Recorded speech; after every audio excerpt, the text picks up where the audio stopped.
Detroit's M-1 rail project has kicked off a rather aggressive construction schedule for 2015. The modern streetcar will begin operating late next year along Woodward Avenue between Larned and West Grand Boulevard. This year's construction plans include laying track in the Midtown neighborhood, installing a specialty curved track to get around Campus Martius, and completion of the Penske Tech Center. Throughout the construction, project organizers are vowing to maintain a clean and safe environment for both motorists and pedestrians. Joining me now from the M-1 rail project are Paul Childs, who's the Chief Operating Officer, and Sommer Woods, who's the Director of External Relations. Welcome to American Black Journal. Thank you. So this is a topic that is near and dear to my heart. I live downtown, I work downtown, and I walk back and forth between those places all the time. So I see the construction and I have to sort of jump around some of it. But you're right, as I said in the open, it really has sort of kicked into high gear. There are tracks now that go up almost past the stadium, and it's starting to look like a railroad. We did kick this into high gear this year. We've got a lot of activity during 2015. We're actually further on than what you would imagine, right? Is that right? Yeah, we've got some track laid up in Midtown already, and we're basically through the Campus Martius, or I'm sorry, the Grand Circus Park area. We're working very hard in front of the Foxtown area. But not only are we laying track, but part of the project is with our partners, MDOT.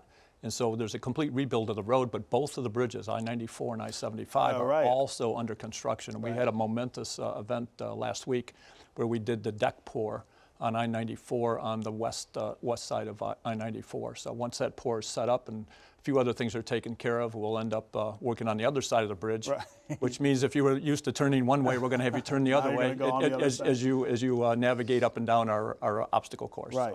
So. Correct me if I'm wrong, but my original memory is that this was not supposed to open until 2017, right? So now we're going to be up and running by the end of 16? We're going to work as hard as we can to get to that point. The project is comprised of 4 different pieces. So what you're seeing right now is what we call Package A, right, and Package B. So Package A is the main line construction along with all the road work. Right. Then Package B is the Penske Tech Center. Yeah, tell me about. I'm not sure I'm totally familiar with what that is. So what that is in old parlance, right, from a streetcar days, it's the car barn, right, and it'll also be where the cars go home. That's where they go home at night, and it's operational headquarters, and that's just on the other side of the Boulevard, on the east side of the street there between Custer and Bethune, and we've got a fair amount of activity going on up there also. Okay.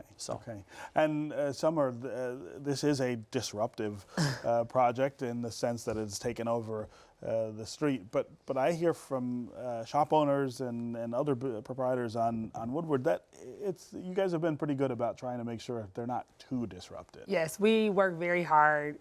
Nicole Brown, who's on our team, who does an awesome job, and Demita, they actually are on the streets every day, talking to vendors, talking to all of our business owners, trying to understand accessibility. What are their concerns? What are their issues? And making sure that we can give them the tools that they need to communicate to their customers as well. So for us, it's important that they are happy as much as possible because the goal of this project is to create economic development and for people to sponsor and to be a part of these particular activities that are taking place downtown. Yeah. When will we start to see construction of the rail stops, the stations? So you're actually seeing part of that going on right now. So the first piece that'll go in is the civil piece or the bases, all right? So that's being done as part of the road work. And then during 16, you'll see what we call the vertical elements going in. So you actually see the station starting to pop up. You'll see the new street lights going in. You'll see the new overhead catenary poles being installed. All that is for next year. Right. You know, the criticism I hear of M1, and I don't hear a ton, but I do hear people saying, why are we concentrating on 3.5 miles of track that really does not connect you know, downtown to any of the neighborhoods or to the suburbs, when we should be looking at maybe bus rapid transit is the idea for RTA. What's the answer to that? Why is this an important project, and why is it worth as much money as being spent on it? Well, it's important because it's very catalytic for just overall bigger picture of transportation. So bus rapid transit, obviously there's still research that's taking place for that and can still happen as well. I think the thing that we have to learn to do here is to think of multi-modes of transportation. It's not either or. It's not either or. sure, we can all coexist. And the other thing that's important with this is that it does connect multiple communities. I mean, it is downtown, midtown, New Center, North End, and those are communities. And so that's what's important, is to understand that, you know, with our project, it also becomes a $60 million match by the federal government, that if it's a project that connects to our system, they can get $60 million. So if that's BRT, if that's an extension of the line, whatever the case may be. But also, we have a stop at Amtrak. So when you have all these conversations with the commuter, absolutely, to Ann Arbor, people that work in Ann Arbor and live in the city and vice versa. So it is about multi-modes of transportation and getting us to think a little bit differently versus just getting in our cars. Let's walk, let's ride our bicycles. Let's get on every day. Right. Absolutely, absolutely. Well, what about the people mover? Will there be a stop that connects the M1 to the people mover, or multiple? I guess it'll cross it twice at Grand Circus Park and down at Larned. So Grand Circus Park is probably the closest location, right? And obviously that stop for the people mover has been under construction. That's closed anyway. But that's to be opened shortly. Okay. It'll be opened in advance of our opening, so it'll work out perfectly. Right. But the other thing we all have to remember, as Summer pointed out, we have to think about modes of transportation. And part of that is walking, right? And there's no. We don't do a lot of that here. There's no city you can go to that has public transportation that says you don't have to walk a couple of blocks to be able to catch up. So. Right.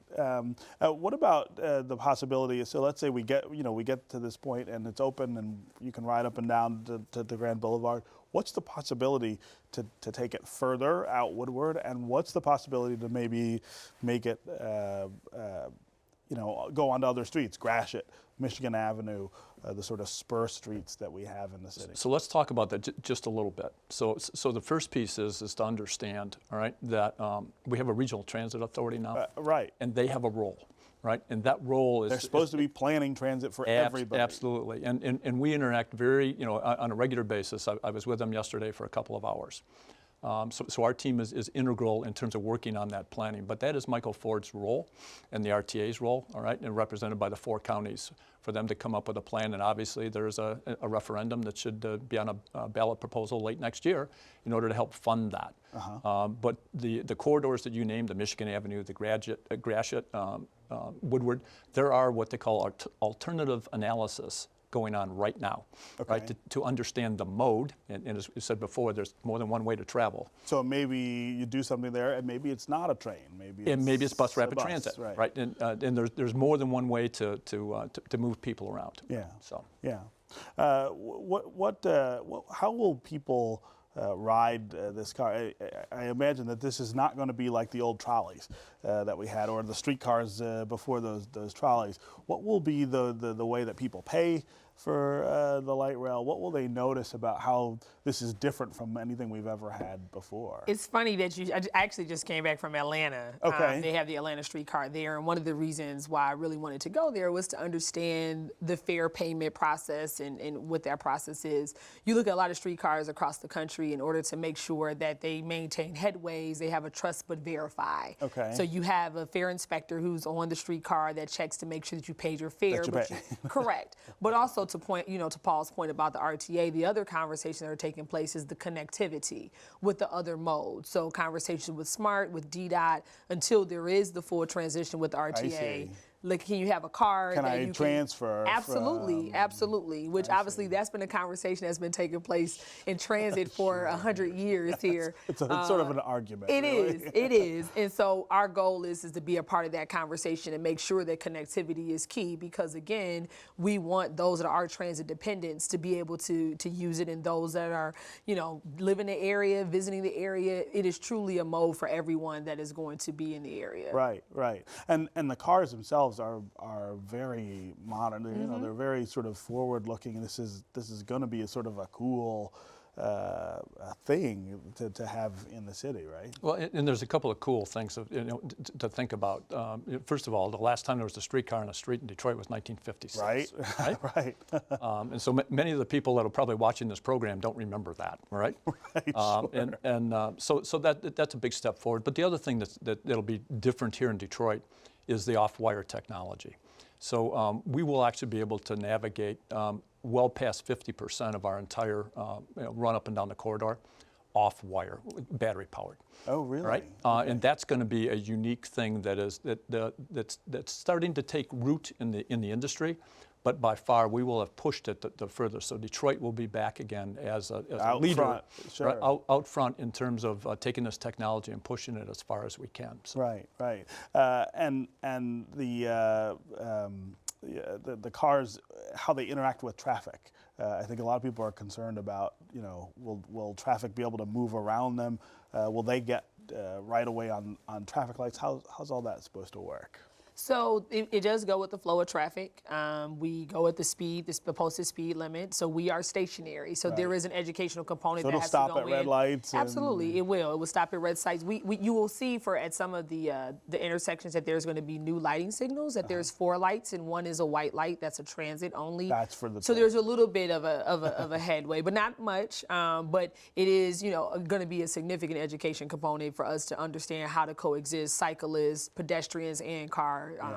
As well. And I want to give you a chance to talk about, you have some program involving youth here in the absolutely. city. So we're excited. One of the things that's been important for us from the beginning of this project is to make sure that it is an inclusive project.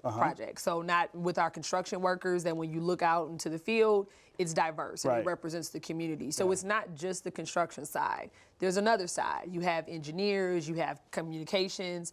Those are within community relations. And so we're teaming up with Mayor Duggan, about the 5,000 jobs. Sure, the young people working in the summer. Grow Detroit Young Talent. And so we're partnering with them and we're looking for 9 interns. We actually have our application process on our website. The application deadline is May 11th.